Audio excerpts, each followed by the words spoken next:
What is Rolex's business strategy? Rolex's business strategy is undeniably successful, making up about 30% of the entire Swiss watchmaking industry. They dominate the watch collecting sector, surpassing competitors like Apple and Samsung. While Tudor is part of their portfolio, Rolex's primary focus is on its own brand, which is the major revenue driver. Rolex thinks in century-long timeframes, emphasizing long-term success over short-term gains, maintaining brand prestige and stability in pricing. The decision to enter the pre-owned market allows them control over pricing stability, but it also generates discontent among consumers due to the exclusivity, potentially compromising the luxury experience. This controversy divides opinions on Rolex, making it a polarizing brand in the watch industry. Next, what's up with Cartier? Comparing it to brands like Seiko and Tissot might seem odd, but Cartier stands out in the watchmaking world. While renowned for jewelry, Cartier boasts a rich watchmaking history, with milestones like the Santos Dumont often considered among the first wristwatches and the first pilot watch. The 1918 Cartier tank is an iconic piece from the Art Deco era, maintaining its status in fashion and style. Cartier delves into high complications and remains a major player, ranking second to Rolex in sales turnover. What sets Cartier apart is its multifaceted luxury identity. While some brands struggle to be everything to everyone, Cartier transcends, making it beloved in the watchmaking community. Next question.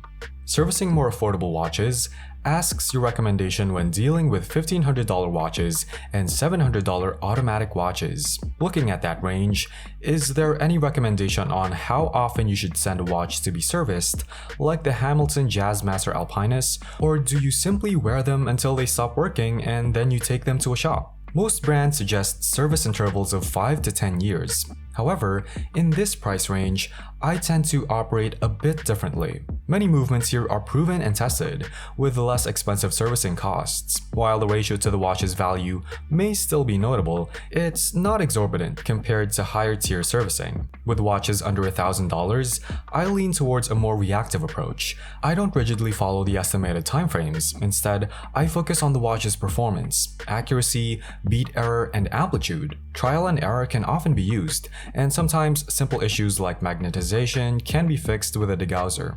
Research servicing costs and recommended intervals. Brands like Hamilton and Seiko openly display their costs, which, while a bit high in terms of ratios, offer an entry-level perspective. Don't let servicing intimidate you.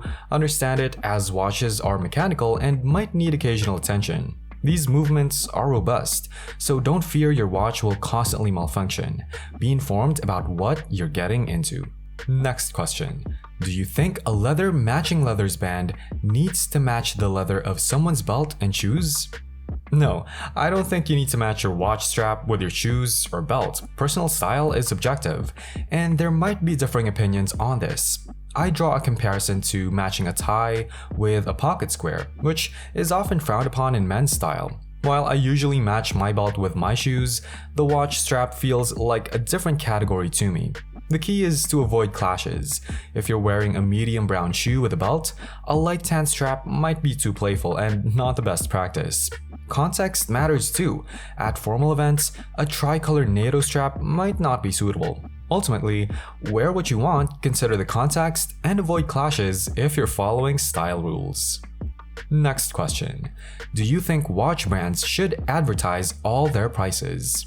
Transparency is generally better when it comes to watch prices. Some brands like AP and Rolex hide prices over $100,000, while Tudor displays prices up to $500,000, beyond which it's on request. Knowing retail prices for high-end watches is valuable, especially in the age of the internet. However, brands with very limited production under 1,000 pieces a year might hesitate due to potential price fluctuations based on parts availability. For these brands, the cost of specialized components can impact the final price, akin to the changing price of lumber in building a house. While Patek Philippe has moved towards disclosing prices online, the balance lies in managing customer expectations, given the intricate production processes and the dynamic nature of pricing. Next question. What brings you to wanting to watch collect? For someone that grew up in an era where you had your cellular phone and computers and other electronic devices. Watches, once a necessity, have evolved with the times. As a millennial, I witnessed the shift from watches being essential to becoming a luxury or style statement. With the advent of the iPhone, during my high school years, the perspective on watches changed. Today, as Gen Z embraces smartwatches, the mechanical watch industry has seen shifts. While Swiss watch output decreased, the high-end segment expanded. It's not just about flex culture or luxury spending, but a deeper connection. In a disposable world, watches stand out as enduring pieces, built to last. The rich history, self-expression, and the sense of belonging to a community make watches compelling. Their craftsmanship, fashion element, and aspirational nature create a never-ending pursuit, adding a unique dimension to people's lives. Last question is asking about traveling with watches. Number 1. How many watches do you take or would you advise? Number 2. What watch to wear on the plane and through the airport? Number 3. Do you pack watches in checked luggage? And 4. Finally, what preparation do individuals need to do before flying? For longer durations or visits with specific brands, I may select a watch associated with the brand as a gesture of respect. However, even in these instances, I am cautious about bringing excess watches, as doing so would increase the likelihood of encountering issues that could sour the experience. In a world where theft is a reality, recognition as an individual can make one a target. Hence, I take deliberate steps to avoid providing any opportunities for such incidents. In terms of airport safety, I generally consider it a secure environment, especially if one remains vigilant. A crucial aspect of this vigilance involves keeping valuable items, particularly expensive ones, close, rather than checking them in baggage. This practice minimizes the risk of potential troubles. I prioritize personal security to the extent that I often keep valuable items directly on my person, sometimes without a bag, ensuring a tight and secure arrangement. Moreover, during security checks, I offer a piece of advice. Rather than placing a watch directly in a small tray with other belongings like a wallet and phone, it is preferable to stow it within a bag.